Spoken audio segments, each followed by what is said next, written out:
My name is Marcia Maslow. I am the Executive Director for the Westchester Fairfield County Hudson Valley Chapter. I welcome you all here this morning. Thank you for getting up early and coming to this what promises to be a really wonderful and educational day for all of you. I want to make sure today that you leave with meeting a lot of people, networking with a lot of people, taking a moment to talk and meet a lot of our vendors, but also walk away with a lot of knowledge. It is going to be a fact-finding day, and I really hope that you walk away with some new nuggets. I want to do a special thanks to our sponsors this morning. Our premier sponsor, Dexcom and Lilly Diabetes. Supporting sponsors, Medtronic and Novo Nordisk. Vendor sponsor, Omnipod. And local sponsor, Entergy. So I want to do a quick review of the day for you. I know a lot of you have the program, which has all this information, but just to give a quick, brief outline, our day begins with our keynote address, which will happen right after I do this little speech, followed by our first breakout session, and then a good, healthy lunch for everyone. And we'll be treated after lunch to our JDRF mission update, which is a real treat to have someone of this caliber to be speaking with us today. After the keynote speech in the afternoon, we go on to our second breakout sessions. So again, a jam-packed day. But I want to make sure that you head out to our vendor fair throughout the day. They will be here all day long with new services and products for those of you who, with a family member with type 1 or you yourself with type 1 diabetes. I also want to give a special plug to my colleagues who are staffed outside there too with their tables for our various events. Our signature events, which are our gala, our catwalk, our PLC yoga tennis event. We also have our ride program represented out there, and our One Walk program, which is right around the corner, which takes place September, October, and November. So please take a moment and go talk to people out there as well. It would be good for you to do that. I also want to say that our kids, the kids that you have here, they are well on their way to having fun and making friends. And as I hear, they're actually having a yoga class. So if all goes well, they will be extremely relaxed when they leave. So we certainly could not be here today without the efforts of our summit committee members, our guest speakers, our breakout session panelists, and our many, many volunteers. And I am going to go off script for a second and do a huge thank you to Joan Benz, our outreach manager, who I know at some point during your journey with type 1, you have spoken with her or worked with her, and this conference really could not be put together without her. So thank you, Joan. And thank you to all the volunteers who are in here. I also want to mention, we all have, not all of us, but some of us have this giant badge on, and some of us have a ribbon underneath. That ribbon is our outreach volunteers. So anytime today, if you feel that you have a question about JDRF or about type 1, those are the people you might want to stop and ask specific questions to. They have been trained and they're willing to help you. So please take up that opportunity and advantage to speak with them. So at this time, I would like to introduce our guest speaker. I'm gonna put it on our next slide there. Billy Sparkle. Diagnosed at age 19, Billy has spent 30 years as a type 1 diabetic. As a dream fulfillment coach, he empowers his clients to produce unprecedented results in their business and in their lives. Today, he will be combining his personal experience with his professional experience to engage us in a talk titled T1D, A Gift for You. Please help me now to give a warm and diabetic-friendly welcome to our morning speaker, Mr. Billy Sparkle. Very much. Thank you. Let's give her a big hand, ladies and gentlemen. Marcia Maslow, the Executive Director. And welcome, ladies and gentlemen, to the 2018 T1D Summit. Give yourselves a round of applause for being here today. Wow. Now, I don't know where y'all live, but it took me quite a long time to get here. It took me 30 years, in fact, to get to this place. 30 years to be at this stage, if you will. This stage of my life where I am privileged to be in the position to offer each person in this room and the loved ones that you know that are affected in some way by this disease who are not in this room today, a gift. I have a gift for you that I only have available to give you because this gift was given to me already. I want to give you a little bit of background about myself. Growing up, I had a pretty traditional, if you call it that, childhood. I enjoyed my sweets. I loved Kool-Aid, drank plenty of soda, the 2-liter bottles that were always on sale. We had a whole bunch of them. My whole family, I was an only child, we'd finish off a bottle typically in a day, sometimes 2 when it was summer. I loved Tang. Who remembers when they first invented Tang? That was like the coolest thing. I had no idea how bad that was for me. I thought that was just instant orange juice, right? Which isn't good if you're diabetic anyway, but you know, for the rest of the world, it's better to have orange juice than Tang because you get vitamins and stuff, right? Well, I loved my favorite sound, or one of my favorite sounds was the ice cream ding-a-ling guy would come up, and I ran out of my house or away from the playground, get right online, get my ice cream cone, my bomb pop, or my favorite Italian ice blue gelato. These are some of my great childhood memories. The guy used to take, after we all bought our ice cream, he would take sticks, you know, that you scoop the ices of, and one of them would have a little dot that he would make with a marker, and he would take, for everyone who bought, you were allowed to be there, and he would throw a bunch in the air, and you'd try to get one, or 2 or 3, and if you happened to be lucky enough to get the one with the dot, he gave you free ice cream. You know, when I started speaking, it was many years ago, and some of you may remember, Verizon Wireless used to have this great advertisement. They would show a person using the cell phone, and there would be a pyramid of people in back of him or her that were all the different service people that work for Verizon to make sure that connection stayed on. And I used to use that as a reference because, you know, I believe that nobody really stands where they are by themselves.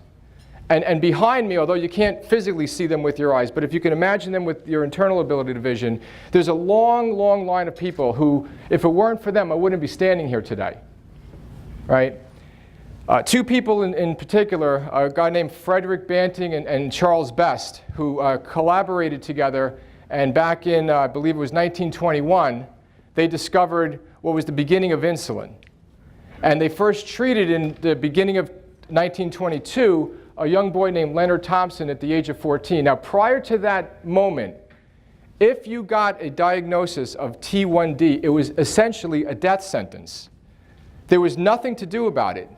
The only thing that could possibly help was to lower your sugar intake, reduce your carbs, and some people who took that approach ended up dying of another reason. They starved to death. So there was basically no hope.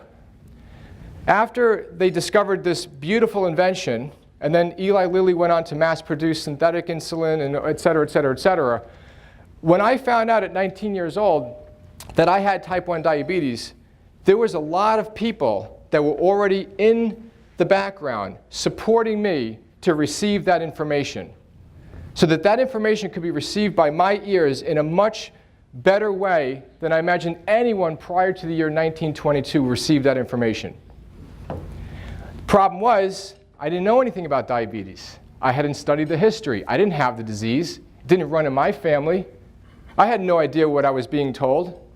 All I basically heard is that this love that you have for sugar and Kool-Aid and Coca-Cola and et cetera, you have to stop hanging out with all of those friends. So that's how it felt to me. I felt like in one moment, all my friends were being taken away from me. And I really couldn't understand how I was going to be able to live my life beyond that. I never really gave thought to the amount of sweets I ate before that, but that started making me think about it. And then I also was struck with the opportunity to meet some new friends. One of whom I already had a relationship with and I couldn't stand him. It was called the needle in the arm. Now, I hated needles in the arm. I have a very vivid recollection when I was about 8 or 7 years old, my mother having to hold me down like a wrestler trying to pin her opponent while I'm kicking and screaming and yelling like a maniac because my doctor's trying to give me probably a flu shot or something. I would not let him do it, and he needed her to really hold me down, and I hate it. When every so often they would have to do the one where they go into your vein, that freaked me out so much that I don't know what I must have looked like to the phlebotomist, but I probably looked like I was a very scared boy strapped to the front of an airplane that's going off the thing or something, because I hated that stuff. So now I find out I have diabetes, I'm in the hospital by that afternoon being told that I get the pleasure of taking a couple shots per day, and not only receiving those shots, but I get to do it myself. So that wasn't fun, happy news for me. I was 19 years old. So I'm 48 now. And I want to be very clear. I'm not saying inherently that the diabetes was a gift. I want to be very clear about this. But I also want to be very clear that I've learned the opportunity of seeing my diabetes in a different way than I used to see it. Because unbeknownst to me, for about 25 years, from the moment of diagnosis until about 4 or 5 years ago, I had a pretty resistant relationship to diabetes. And don't get me wrong, the day they cure it, or they have anything you could do, take a pill, get a surgery, whatever it is, I'll be one of the first people to sign up. But that may or may not happen while I'm alive.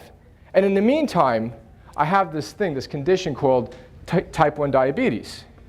So what I want to share with you is what I believe is an opportunity to change your mind about what you have and start to let it empower you in a way that no one told me this. This is just something I just kind of stumbled and kind of fell upon myself. And then kind of like I imagine when Einstein discovered the light bulb, it was like his 10,000th attempt to do, and then, oh, that happens to work. Although he was a little bit more clear that he was trying to do something, for me this was completely accidental. But I believe that T1 diabetes is a helper to help me live a better life than on my own I may have been living it. Now here's the problem. When you're doing a new drug and you want to test it, you do those tests, and there are studies, and there's a word for it, like a blind study.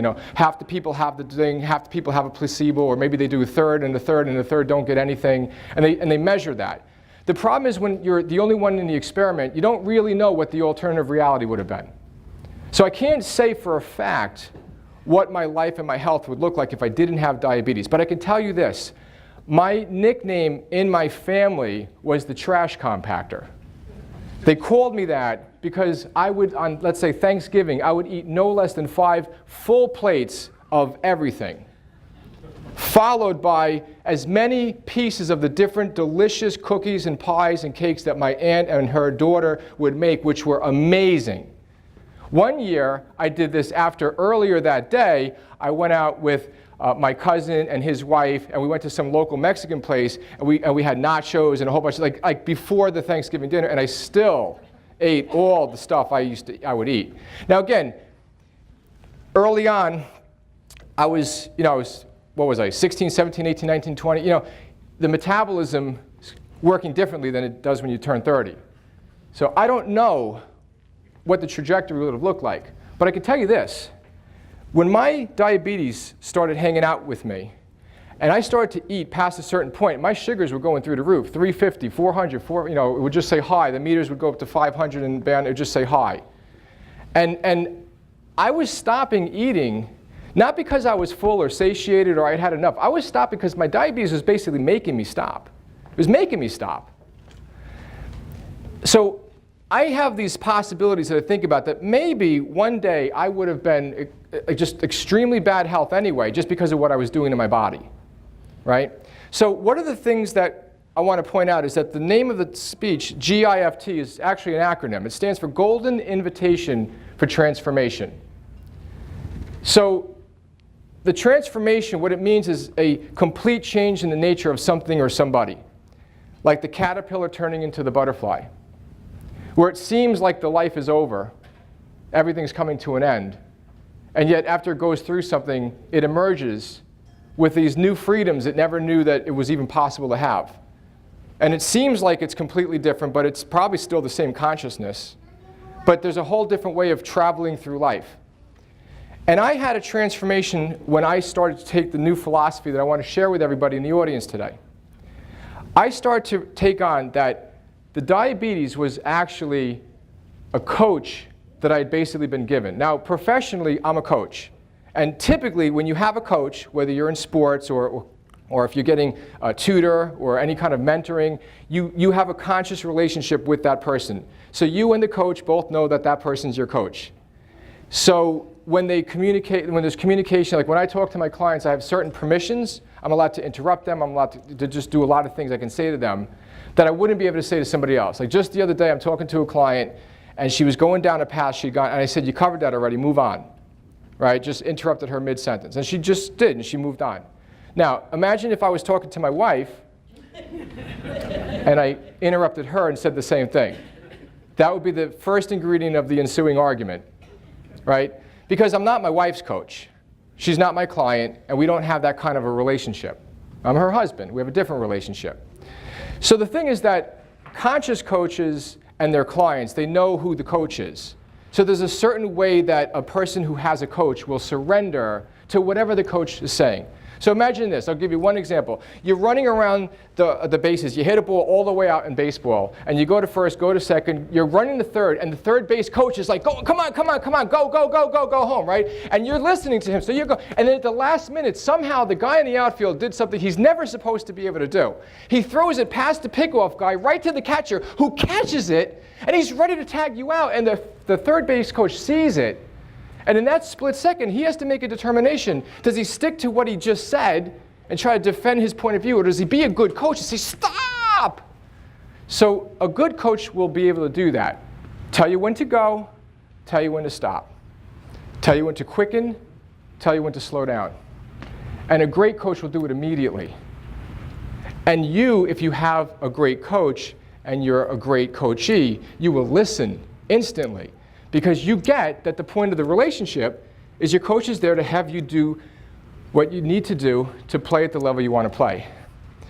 So, thing is though that a secret coach, which is what I refer to T1D as, is a coach that you don't know is your coach. And it doesn't know it's your coach. But it's your coach, if you choose to see it that way. Which is a lot better than how I used to see my diabetes. I used to see it as the oppressor. I used to see it as the victimizer, the bully, the gangster, the thing that came in and was interrupting and ruining my life, taking away all my freedoms, stopping me from doing all the things I wanted to do. Kind of like what I imagine the caterpillar, if he had the gift of language, would think about on the way into the cocoon. This is the end of me.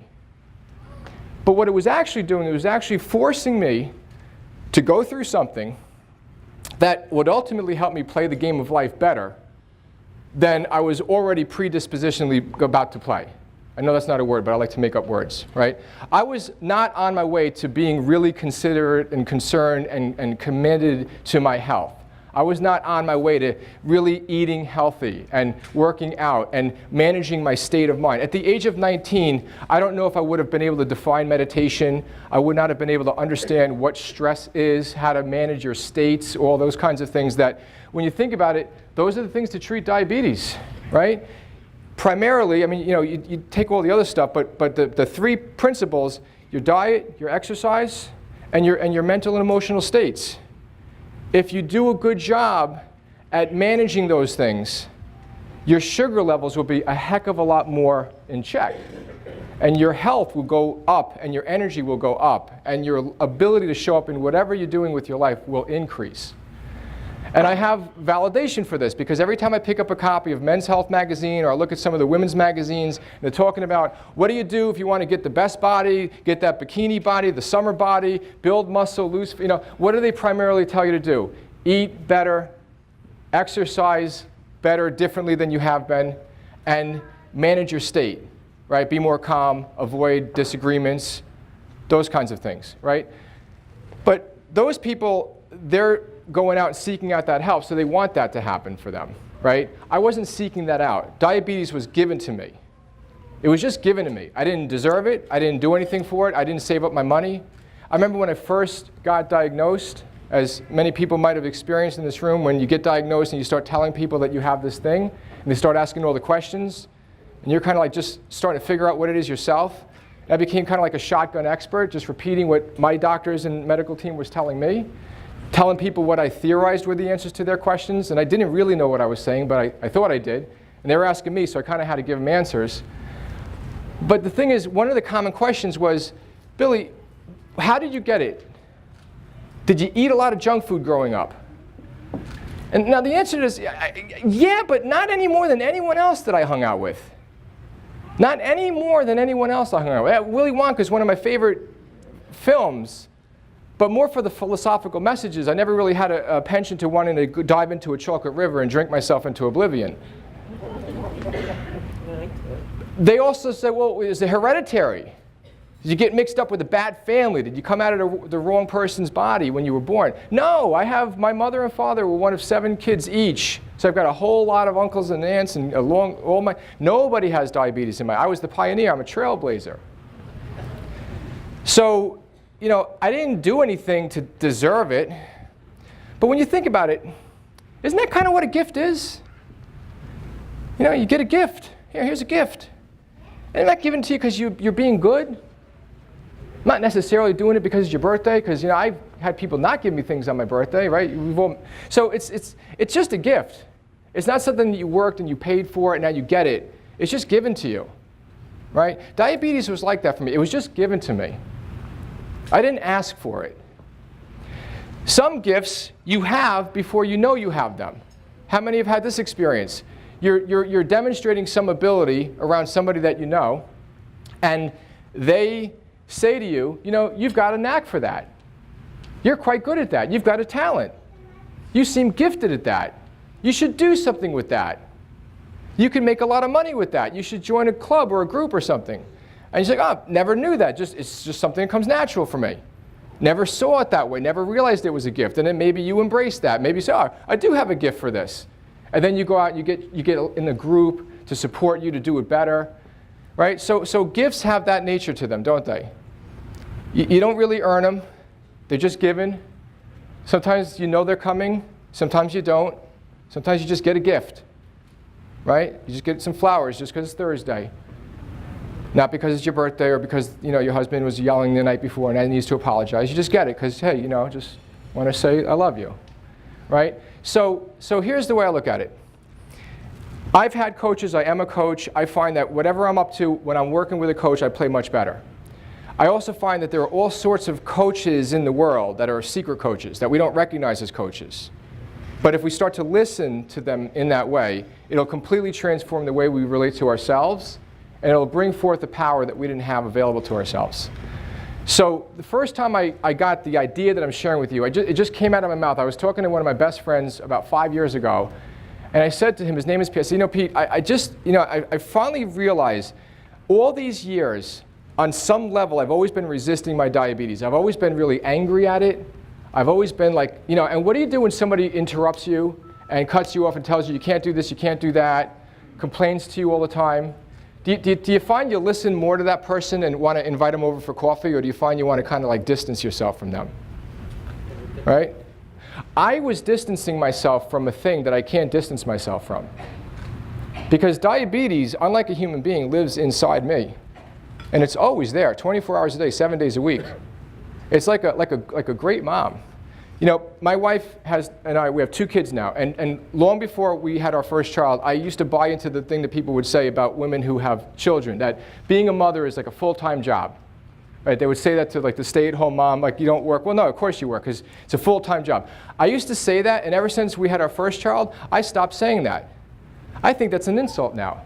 You know why? Because I've had full-time jobs. Typically, you work about, what, 40, 50 hours a week? You get off weekends. You take holidays, paid sick time. You're home in the night. If you need a substitute, it's easy to get somebody else. They might even do a better job than you at that. But when you're a mom, there's no time off. Right? You don't get sick time. You're still the mom. 24 hours a day, 7 days a week. Whether you want to be there or not, you're there for your kid. And I find that any mother who I've witnessed firsthand, they will get up in the middle of the night to feed the baby, change the diaper, do whatever they have to do. They don't want to get up in the middle of the night. If it was anything or anyone else waking them up, they'd probably be angry. I know my wife doesn't want to get up, but I don't see her getting angry. I see her just diligently going and giving love to now our second son whenever they need her to. And she just does that. Doesn't really think about it. Doesn't really stop and ask, do you have my permission to give you something that I know is good for you? Or when our older son who's 3 is misbehaving, doesn't wait for his permission to come in and kind of check him, right? Like, hey, we don't talk like that in this family. She sees the misbehavior, and she just goes right in and she interrupts him. Now, he doesn't know that basically, that's the relationship, so he resists that. Hopefully one day he'll understand the relationship, he'll come to embrace that. That's the relationship that I've had with my T1D since the age of 19. It has been watching me morning, noon, and night, monitoring every single bit of whatever that I put in my body, monitoring my mental and emotional states, letting me know immediately whether what I'm doing is good for my system or not. Now, unfortunately, when I first got it, they didn't have things like the CGM by Dexcom. They didn't have insulin pumps. There's a lot of things they didn't have. They had different understandings. They talked about eating a couple big meals, and then later on they talked about just eating smaller amounts throughout the day. So fortunately today we have a lot better spectrum of tools to play around with. But the opportunity that I find is that when I turn it into a game, when I say, okay, look, I got this thing, I'd rather not have it, right? Clearly, I'd rather not have it. I'm not trying to say it like that. I'd rather not have it, In the same way that if I'm 3 years old or 4 years old, I'm just trying to do my own thing, I'd really, in a moment, rather not have my mom. Like, I'd rather not have my mom, my dad, whatever guardian is going to stop me from doing my stuff. But recognizing that at that age I have a little bit of an immaturity and I don't know what's really good for me, and I might pick up some glass and eat it, or I might do stuff that's really, I might jump off the top of the couch and break legs. It's good that I have those people that are watching me as I learn to take better care of myself. And so for me, I was able to recognize that, because even after I had diabetes, I still kept eating junk food, I kept eating donuts. I just kept doing that. I just figured, eat a Snickers bar, take 4 more units of insulin, it kind of washes itself out. I didn't know what I was doing, really. I wasn't really that clear. And I was hurting myself. But diabetes didn't leave me, right? It just kept giving me the coaching. It kept saying, hey, listen, kept knocking on my door, saying, hey, listen, you got to stop that. So to me, the opportunity is there was a day where I just got that. Like, I just got that I was resisting it. I got that I have a bad relationship with it. I start to get a little bit of a maturity about the conditions that I was dealing with, right? You can't change sometimes your conditions. Some conditions you just can't change, right? Like if it starts raining, you can't change that. But you could stand there crying about it, or you could put on a raincoat and an umbrella, or you could choose to play indoors. Like, there's a lot of options. But those options aren't available when we're too busy in the complaint mode. We're too busy in the resistance mode. So what's my life look like afterwards? So before this, my A1Cs used to be in the 8s, 9s. I would routinely have ridiculous blood sugar levels whenever I tested myself. I was constantly falling asleep at really bad times. I'd be having dinner with some friends, and I would just fall asleep right at the restaurant afterwards because my sugar would be going sky high. I would just kind of just fall asleep, My life wasn't really that good. I was always tired, always lethargic. It was hard to perform at my other functions in my life. But that, I thought, was because of my diabetes, but it was really because I wasn't loving myself enough. I wasn't loving myself enough to actually recognize that, okay, I got the condition, I got that. But now with that said, how can I be better at treating myself? And I think that's the key that I'd love for you to take away from today's conversation. Don't think of it as treating the diabetes. A lot of people talk about treating your disease, treating the diabetes. I would say, look at it like treating yourself. In the face of having diabetes, how are you going to better treat yourself? How much better attention can you take to what you're eating and how you're monitoring yourself? And instead of resisting all the tools, start to embrace them. Instead of looking like, I don't want to wear that, I don't want to do this because that's a problem for me, I don't want to take away my freedoms, maybe you can embrace them, and then there's an opportunity to actually have better health because you were forced into a position. So that when the one day comes where they do have a cure for type 1 diabetes, you'll actually be already into your health. Right? So here's the last thing I want to leave you with. I had a great tennis coach when I was 18 years old, maybe 19. And it was definitely before I got my diagnosis, because I got it 4 days before my 20th birthday. And so this coach, I had him for 5 months, and he was fantastic. To this day, I still do a lot of the things that he told me to do, many of them off the tennis court. Right? He used to say, develop good habits, always get into ready position, After you hit, don't stay in that position, get back, because you never know where the ball's coming. There's a lot of places in life where those principles apply, not just on the tennis court, right? But as good as he was back then, at the age of 18, 19, my interests were definitely somewhere else. So I wasn't really listening to him. I was kind of like half listening to him. My mind was elsewhere. I was thinking about where my friends were, the girl I'm dating, or who, all that stuff. And so if I could go back in time and relive that 5 months, what I would do is I would take copious notes of every single thing he said to me during the time I was with him. As soon as the class was over, I would just take out a notebook and I would just write everything down. I would review those things. I would practice as much as I could. The next time I went back, I would ask questions. Because I'm only going to have him in my life for a little while, and then he's gone. And then based on what I took from that is how great I am as a tennis player and how great I am at living my life. So here's the thing I want to give you to consider. If and when they cure T1D, and I believe that's going to happen, then that's like a coach that you have with you now, that you could be leaning into saying, what do you want me to do? That I might not want to do, but if I did it, it would give me better energy, better health, help me to be just in a better body, be in a better mind, better emotional state.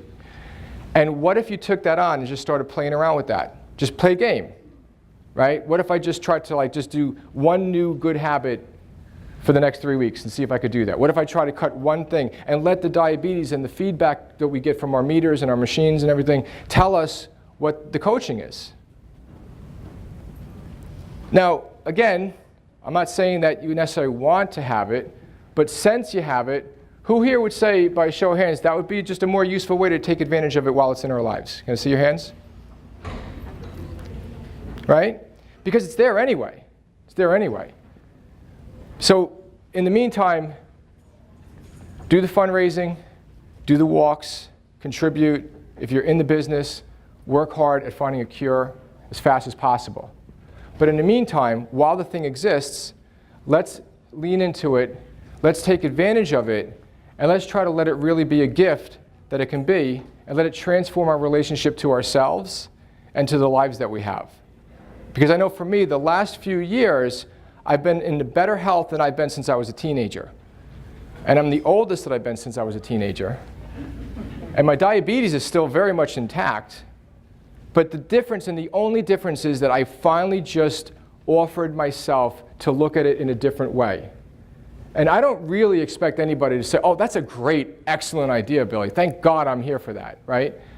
But if I could just plant a seed that you will be open to considering that as a possibility, and just try that on, like a new scarf or jacket.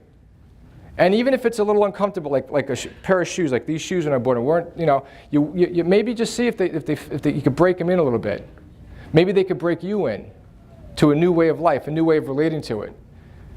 Because I do believe that, adversity is often a gift that our God or Buddha nature gives us to bring forth who we really are. But that's only going to happen if we lean into it and embrace it. And often, that's the best way to get rid of something. Because you know how they say whatever you resist persists? I find that whatever I resist persists. When I resist my wife, or not like behavior, right? It persists. I know it happens in reverse. When she's resisting hearing me, it makes me just want to speak more. So, or she's resisting something I'm doing, it just makes me want to do it more, right? But I find that when I just surrender to something, just let it be, and especially if I can relate to what's the lesson? What can I take from this? How can I lean into this? How can I receive coaching and move myself forward? Then I could actually walk away with a transformation. I could see something in a completely different light. I could see myself in a completely different light. Instead of seeing myself as a victim, I could see myself as somebody who, all right, maybe I didn't choose this when it got dealt to me, like a pair of twos in a poker game. But you know what? I know how to do other things in a poker game. I know how to bluff. I know how to do stuff. I could win with a pair of twos, even if the other person has a better hand. I could actually win in games that you play in life against non-diabetic people because I'm taking better care of myself and they're not needing to. So they're just showing up a little bit more lethargic than they otherwise would have been. But because I kind of have to, I have a lot more energy when I go into the things that I'm doing, so I can perform better. So to me, that's the opportunity. You can't help what you get dealt with. But A, you didn't deserve it. You didn't do anything wrong, right? That's something that's important. If anybody feels like you did something wrong, you did not. It's just the type 1D, T1D, It's not like type 2. Type 2, like it's a little, there's a lot of correlation between like you're not doing, type 1 diabetes is a completely different animal. Most diabetics are type 2. So when I didn't know that either. So I read all these books, Reversing Diabetes, and and it used to bother me because I would do a lot of the stuff that they say, where I'd read the ingredients for the food that they would tell me to make. High in carbs, I'm thinking. But most people who have diabetes have type 2 diabetes. And so most of the information out in the world is designed for type 2 diabetes. So when they say treat, diabetes, they're really talking about type 2 unless they specifically say type 1. And I had to learn that, but I spent the first 20 years plus not knowing that, getting really upset at all the literature because it seemed to tell me things that didn't really work for me. So again, you didn't deserve it. You didn't ask for it. But it's a gift if you choose to accept the invitation. And like every invitation that we get, to go to a wedding, to go to a party, there's a little box that says yes, there's a little box that says no. You're free to do with it what you will, right? It's just an invitation. If you want to say yes, I would encourage you to just try it out for a little while. For those of you who had your hands up, I would encourage you to really embrace it. For those of you who thought about putting your hand up but didn't, I encourage you to just consider putting your hand up in your life about the idea. And if you're just really against it, just say, hey, look, can it get worse if you take on my idea? Can it get worse? Can my idea added to your condition of T1D, can it make your life worse? I don't think it can make it worse. So it may or may not make it better, but it can make it worse.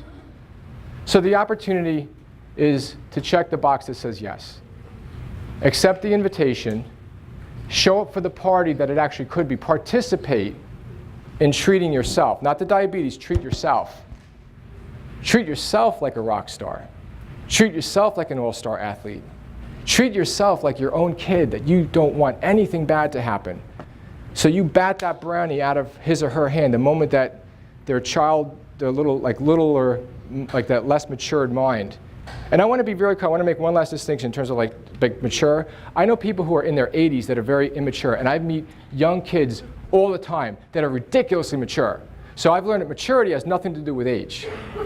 I think it has to do with some kind of conscious relationship that you get with yourself and with others and your kind of like your position in life. So what I'm basically really inviting is that for those of us who have T1D, we have a relationship already. You may not want to be in the relationship, but you're kind of married to it right now. And as of the moment, there are no divorce lawyers that will give you the ability, when they do find a cure, that's like, okay, divorce is now legal, you can get rid of it, right? But in the meantime, we're married to it. So since we're married to it, right? You know how they say happy wife, happy life for the men? Well, maybe we look at it like that. Possibly? Could that open up something that maybe helps you travel through your life a little lighter? I sure hope it does, because I didn't come here with a cure. But I did come here with hope. And I know that if we go back 100 years, I wouldn't be here speaking, and those of you who have T1D wouldn't be here listening, and the rest of you who don't have it, because the person that you love wouldn't be here, you wouldn't be here wanting to hear what anybody has to say. So I want to thank you for your time. Thank you for your attention. You've been generous with both, but most importantly, I want to thank you for your listening. And I want to offer you one final distinction. You might be like me, where you have something I call time-released listening. Time-released listening is distinct from regular listening. Regular listening, in the moment it's spoken, you hear it. You process it. You have some kind of an opinion about it. And you're relatively complete. Time-released listening, you get it all in the moment. Like it gets given to you. It goes in your system. But you process just a little bit of it now for the immediate benefit. And then later, it will release itself into your life at a time where you might need it to be released, like the longer-term insulins that release a little bit over time, right? So possibly this information, for some people, because that just sounds ridiculous. Some people might say, oh, that's amazing. But for those of you, and I'm really speaking to people who really think this is a nutty message, maybe you might just allow yourself to have what we call time-release listening and let this message unfold over the next bunch of days, weeks, months, years in your life. And just see if it helps you to treat yourself better. And maybe if we come together next year and we get to see each other, maybe you'll be saying, T1D is a gift for me. Thank you.